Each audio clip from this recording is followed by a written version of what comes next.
Hi everyone. So RBI Grade B Phase 1 has successfully conducted. Now Diwali is also over और अब समय आ गया है दोस्तों फेज 2 के ऊपर ध्यान देने का।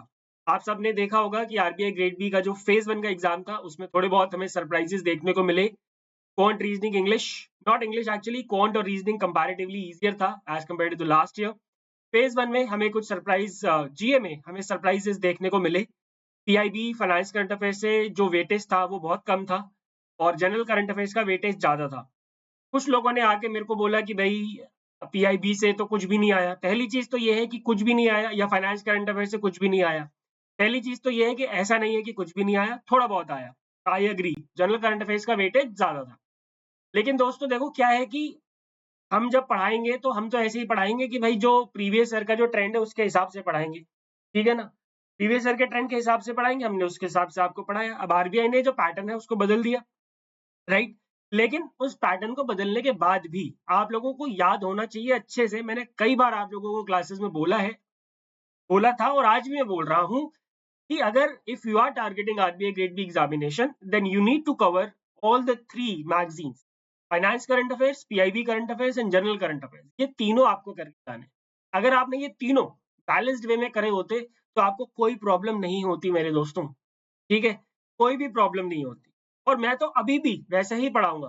अभी भी मैं यही एडवाइस करूंगा कि पीआईबी पढ़ो, फाइनेंस करंट अफेयर्स पढ़ो, आरबीआई सर्कुलर्स पढ़ो, आरबीआई की वेबसाइट पढ़ो, बिकॉज यू नेवर नो कि अगले साल पेपर क्या आने वाला है। तो you need to be prepared, आपको अपना बेस्ट प्रिपेयर करके रखना है और फिर जो भी आएगा देखा जाएगा। प्रॉब्लम पता है क्या होती है कि मोस्ट ऑफ द स्टूडेंट ये वही बोल रहे हैं जो कि प्रिपरेशन में बजटिंग करने का काम करते हैं कि यार ठीक है पीआईबी फाइनेंस से पिछली बार तो फाइनेंस करंट अफेयर से बहुत सारे क्वेश्चन आए थे तो इस बार मैं वही कर लेता हूँ, छोड़ो जनरल करंट अफेयर, सर तो ऐसे ही बोल रहे हैं। अरे भाई सर ऐसे नहीं बोल रहे हैं, सर के पास 10 साल का एक्सपीरियंस है आरबीआई ग्रेड बी का। मुझे याद है 16 17 18 में थोड़ा सा मॉडरेट पेपर होता था, 19 का जो जीए का पेपर बहुत ही लड्डू पेपर आया था, फिर उसके बाद से इन्होंने लेवल बढ़ा दिया। तो ये तो RBI has the tendency of changing the pattern. Every year there are certain surprises और दिस ईयर कंप्लीट सरप्राइज। क्यों? क्योंकि इस बार गवर्नर साहब चेंज हुए हैं तो एक्सपेक्टेड भी था कि थोड़ा बहुत चेंज आएगा। लेकिन ऑब्वियसली अगर आपने जनरल करंट अफेयर्स पढ़ा होता तो डेफिनेटली आपका कोई प्रॉब्लम नहीं आती, और जो कि बहुत सारे कई लोगों के साथ प्रॉब्लम नहीं आई है एंड दे आर थैंकफुल, ठीक है। दे आर थैंकफुल कि मैंने उनको एडवाइस कर दिया था कि जनरल करंट अफेयर्स करके जाओ। और आगे भी 2026 के भी लिए भी मैं अभी भी यही बोलूंगा, ऐसा नहीं है कि आपको सिर्फ अब जनरल करंट अफेयर्स के ऊपर फोकस कर लेना क्योंकि भाई 25 में तो फेज 1 में जनरल करंट अफेयर्स पूछा था। ऐसा नहीं है, बिल्कुल नहीं है, ठीक है। आपको अभी भी पीआईबी, फाइनेंस और जनरल करंट अफेयर्स तीनों करके जाने हैं, ठीक है। और आपको भी पता होगा कि मैं आपको बहुत ज्यादा चीजें वैसे भी नहीं कराता। बहुत सारे लोग आपको बोलेंगे ये कर लो वो कर लो, नहीं, चुनिंदा चीजें होती हैं, उन्हीं चुनिंदा चीजों में से एग्जाम में आती हैं चीजें, ठीक है। चलिए एनीवेज, और अब समय आ गया है दोस्तों फेज 2 की तैयारी करने का, and for that obviously you need a time table. So here I am with a 45 days timetable for the upcoming phase 2 of RBI grade B. We have a lot number of days this time.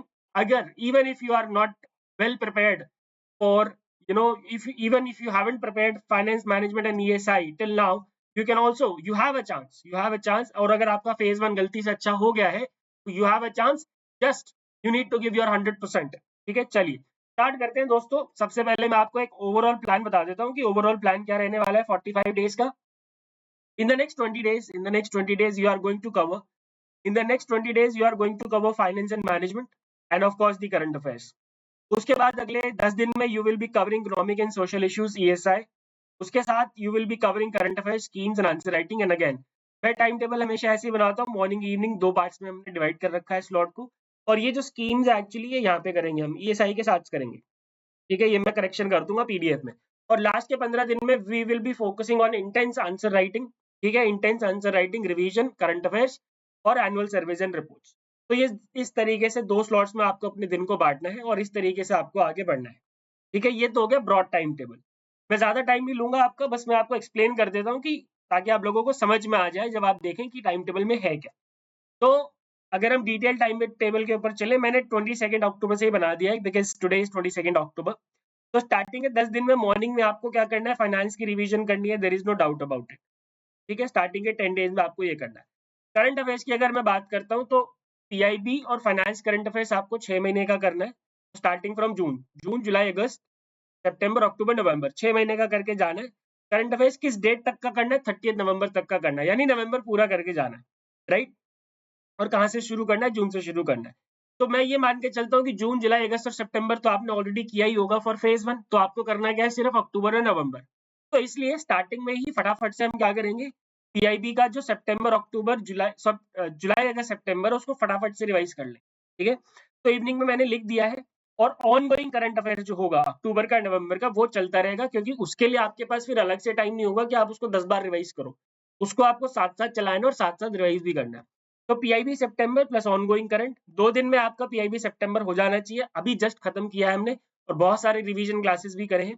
Finance CA के लिए मैंने 3 दिन दिए हैं आपको, because finance CA का जो content होता है थोड़ा सा हैवी होता है, राइट। फाइनेंस सीए का सितंबर 1 3 दिन में, प्लस साथ में उसके ऑनगोइंग करंट चलता रहेगा। ये हो जाएगा 26 तक। फिर 27 से 31 में अगेन फाइनेंस रिवीजन मॉर्निंग में। इवनिंग में हम आएंगे फिर पीआईबी अगस्त के लिए मैंने आपको 2 दिन दिए, ऑनगोइंग करंट चलता रहेगा। और फिर फाइनेंस सी अगस्त के लिए 3 दिन दिए, और साथ में ऑनगोइंग करंट चलता रहेगा, ठीक है। नाउ ऑनगोइंग करंट अफेयर्स का मतलब अगेन तीनों है, PIB plus finance plus general current affairs. Yes, phase 2 के लिए भी जनरल करंट अफेयर्स करके जाने हैं। जनरल करंट अफेयर्स की मैगजीन नहीं छोड़नी है, बस हाँ ये है कि पीआईबी और फाइनेंस कितना करना है, 6 महीने का। जनरल करंट अफेयर्स कितना करना है, 3 महीने का बहुत है, ठीक है। उसके लिए भी मैंने आपको स्लॉट दे दिए हैं, डोंट वरी, अभी आगे मिल जाएगा। नवंबर का आपको ऑनगोइंग करते रहना है, ठीक है। चलिए, फिर 1 नवंबर से you will be starting management. अगले 10 दिन फिर आप from 1 to 10 November you will be completing the management, ठीक है। और इवनिंग में पीआईबी जुलाई, ठीक है, from 1 to 5 PIB July and finance current affair July you will be completing, and साथ में उसके ऑनगोइंग करंट तो चलता ही रहेगा। एंड याद रखना, ऑनगोइंग करंट का मतलब तीनों है, PIB plus finance plus general current affairs. फिर 6 to 10 अगेन सेम रहने वाला है, मैनेजमेंट रिवीजन मॉर्निंग में, शाम के समय PIB June and finance June, finance current affairs June, in the next 5 days।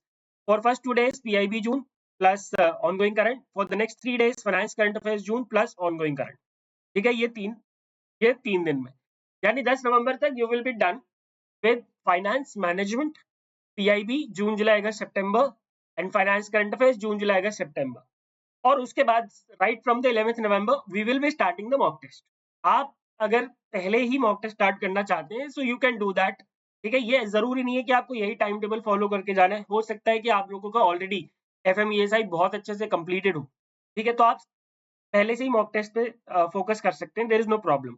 ये मैंने एक जनरल टाइम टेबल बनाया है, so you guys can change this time table according to your level of preparation, your current status of preparation and your time availability of course, ठीक है। But ये सबके लिए कामयाब है, चाहे वर्किंग हो या फिर नॉन वर्किंग हो, ठीक है। उसके बाद दोस्तों 11 नवंबर से हम स्टार्ट करेंगे ईएसआई का रिवीजन प्लस स्कीम। ईएसआई में दोस्तों you will B only doing the important chapters, ठीक है, only important chapters you will be doing. मैं इसके लिए अलग से सेपरेट वीडियो बना दूंगा कि ईएसआई स्टैटिक को हमें कैसे टैकल करना है। I will create a separate video regarding it. आज तो ये वाली ले मिल गई आपको, कल मैं आपको ईएसआई स्टैटिक का बता दूंगा पूरा, ठीक है। फिर स्कीम्स आपको करनी है, स्कीम्स करके जानी है भाई। ईएसआई स्टैटिक का जो ईएसआई ऑब्जेक्टिव का जो पेपर होता है उसमें लगभग 14-15 क्वेश्चन ट्रेंड रहा है कि गवर्नमेंट स्कीम से ही आते हैं, ठीक है। लास्ट ईयर तो they asked a descriptive question on the government scheme as well, तो this year also they can ask. तो गवर्नमेंट स्कीम्स तो करना ही करना है, there is no doubt about it. इसका मतलब अब देखो फेज 1 में नहीं आया, इसका मतलब ये नहीं है कि फेज 2 में नहीं आ सकता, आ सकता है, you have to do it, ठीक है। बाकी मर्जी आपकी है भाई। देखो कई लोगों ने जो कि बाद में हंगामा काट रहे थे कि जी पीआईबी से कुछ नहीं आया, सर्कुलर से कुछ नहीं आया, प्रेस रिलीज से कुछ नहीं आया, तो भाई आपकी मर्जी है, फिर आप लोगों से मैं हाथ जोड़ता हूँ, ठीक है। मैं कुछ नहीं बता सकता, आपको मेरी सुननी है तो सुन लो, अदरवाइज योर विश, ठीक है। उसके बाद इवनिंग में आप लोग करंट अफेयर्स चलाते रहेंगे, ऑनगोइंग करंट अफेयर्स आपका चलता रहेगा। स्टार्ट करेंगे एफएम के मॉक टेस्ट। एफएम के मॉक टेस्ट इसलिए हम स्टार्ट करेंगे क्योंकि दोस्तों ईएसआई हमने अभी जस्ट चल ही रहा है हमारा, तो एफएम और इंग्लिश डिस्क्रिप्टिव हम स्टार्ट करेंगे, ठीक है। वन सेकेंड, क्या ईएसआई हमारा अभी स्टार्ट हुआ है जस्ट, क्या हो गया ये, यस यस। ऑल्टरनेट डेज पे हम मॉक टेस्ट करेंगे एफएम के और ईएसआई के, एफएम और इंग्लिश डिस्क्रिप्टिव के, एफएम और इंग्लिश डिस्क्रिप्टिव के मॉक टेस्ट करेंगे, ठीक है। और यहाँ तक 16 नवंबर तक आपका ईएसआई तक थोड़ा बहुत तो रिवीजन हो ही जाएगा, तो वहां से हम ESI mock test one start कर सकते हैं। इस तरीके से मैंने यहाँ पे लिख दिया आपके कि कब आपको कौन कौन से मॉक टेस्ट करने हैं। ऐसे हम चलते रहेंगे 20 नवंबर तक, ठीक है। 20 नवंबर तक आपका सारा सिलेबस खत्म, करंट अफेयर्स चलता रहेगा आपका, पुराना वाला आपने रिवाइज कर लिया, गवर्नमेंट स्कीम्स रिवाइज कर लिया, बच क्या गया, एनुअल सर्वेज एंड रिपोर्ट्स। आते हैं जी 21 नवंबर पे। मॉर्निंग स्लॉट में अब आपका 21 नवंबर के बाद से सीधा पूरा का पूरा आप पूरा किस पे देंगे, करंट मॉक टेस्ट पे, प्लस जो जनरल करंट अफेयर्स आपका पुराना वाला रहता है सितंबर अक्टूबर का, उसमें ज्यादा टाइम आपको लगेगा नहीं, फिर भी मैंने आपको तीन दिन दे दिए, जनरल करंट अफेयर सितंबर और जनरल करंट अफेयर्स अक्टूबर। और ये जो मैं मॉक टेस्ट बोल रहा हूँ, इसका मतलब सिर्फ आंसर राइटिंग नहीं है, इसका मतलब आपको पूरा मॉक टेस्ट लगाना है 2 घंटे का। अगर आप एफएम का मॉक टेस्ट 1 लगा रहे हैं तो पूरा 2 घंटे का मॉक टेस्ट लगाएंगे। सिमिलरली इंग्लिश डिस्क्रिप्टिव का लगा रहे हैं तो पूरा 1.5 का हाफ आवर्स का लगाएंगे। ऐसे लिखने से, एक प्रेसी लिखने से कुछ नहीं होने वाला, पूरा मॉक टेस्ट लगा के जाओ। This exam, your answer writing skills, my dear friends, obviously the syllabus that you know, and of course the answer writing skills, the knowledge that you have, and of course the answer writing skills are going to decide whether you are going to sit in front of the interview panel or not. ठीक है ना? Answer writing 2/3 weightage है, 2/3 weightage है answer writing का, तो answer writing को हल्के में आपको नहीं लेना बिल्कुल भी। ठीक है, इसी तरीके से हम आगे बढ़ेंगे 30 नवंबर तक। ठीक है, और शाम का समय मैंने आपको एनुअल रिपोर्ट्स एंड सर्वेज के लिए भी दे दिया है। राइट, 30 नवंबर तक आप देखोगे तो आपके 7 मॉक टेस्ट एफएम और ईएसआई के हो चुके होंगे, और इंग्लिश के 6 हो चुके होंगे। ठीक है, तो आप सोचो 7 7 14 और 6 20 मॉक टेस्ट आप लिख चुके हैं, तो आपकी अच्छी खासी आंसर राइटिंग की प्रैक्टिस हो चुकी होगी। अब जो आखिरी के दोस्तों 4 दिन है, मैं आपसे रिक्वेस्ट करूंगा, ठीक है, ये भी बात मैंने बहुत बार बहुत लोगों से बोली है, बट लोग करते नहीं है। ठीक है, कुछ लोग करके जाते हैं और वही फिर आरबीआई में बैठते हैं। ठीक है, अब आपको 1 से 3 या 1 से 4 दिन या 3 दिन, जो भी आपको सही लगे, जहां पे भी आपको एग्जॉशन ना हो रही हो, आपको फुल लेंथ टेस्ट लगाने। फुल लेंथ टेस्ट का मतलब यहाँ पे ये है, फुल लेंथ टेस्ट पहले भी आप लगा रहे हो, फुल लेंथ टेस्ट का मतलब ये है कि एक दिन में आपको तीनों टेस्ट लगाने। और टाइमिंग क्या रखनी है? एफएम 9 से 11, फिर इंग्लिश 1 से 3, और बिना गैप के, सॉरी, ईएसआई 1 से 3 और बिना गैप के इंग्लिश 3 से 4.5, क्योंकि यही पैटर्न होता है एग्जामिनेशन। पहले सुबह आपका एफएम होता है, फिर उसके बाद ईएसआई होता है, और फिर आपका इंग्लिश डिस्क्रिप्टिव होता है बिना ब्रेक के। तो ये प्रैक्टिस करने के लिए मैं इसलिए कह रहा हूँ, क्योंकि जब आप पहले ही दिन बिना प्रैक्टिस करे एक दिन में 3 टेस्ट लिखोगे ना दोस्तों, 3 पेपर दोगे, तो तीसरे पेपर तक पहुंचते पहुंचते तो दिमाग बिल्कुल खत्म हो चुका है, ब्लॉक हो चुका है, एग्जॉस्ट हो चुका है, फिजिकली मेंटली दोनों। ठीक है, तो इसलिए ये प्रैक्टिस करके जाना बहुत जरूरी है। मैंने 4 दिन लिखे हैं, कम से कम 3 बार तो आपको ये प्रैक्टिस जरूर फॉलो करनी है, तभी आपको आदत लगेगी। और 5 दिसंबर को कुछ मत करना, क्योंकि ये जब आप प्रैक्टिस कर लोगे 3 या 4 दिन, भाई साहब चौथे दिन या 5वें दिन आप बिल्कुल एग्जॉस्ट, एकदम खत्म हो चुके होगे, डेड हो चुके। ये एक दिन पूरा चिल करने की बहुत ज्यादा जरूरत है। ठीक है दोस्तों, तो ये था टाइम टेबल, ये आपका सेल्फ स्टडी टाइम टेबल है। जो भी सोर्स आप पढ़ रहे हैं आप उसी सोर्स को फॉलो करिए, कोई प्रॉब्लम नहीं है। लेकिन अगर आपके पास फेज 2 के सोर्सेज नहीं है, so we are launching the crash course tomorrow, और इसमें आपको फाइनेंस मैनेजमेंट ईएसआई पूरा पढ़ाया जाएगा। करंट अफेयर्स की मैगजीन्स ऑलरेडी है इसके अंदर, आंसर राइटिंग का प्रैक्टिस है, मॉक टेस्ट आपको मिलेंगे 10 each of ESI, FM and English. ठीक है, alright my dear friends, if you want to have the PDF, yes, अगर आपको ये वाली पीडीएफ चाहिए तो आप कमेंट सेक्शन में जा सकते हैं, सॉरी, डिस्क्रिप्शन में जा सकते हैं, वहां से आपको ये पीडीएफ मिल जाएगी। Thank you very much, I wish you all the best for the preparation of phase 2। Goodbye, take care and God bless.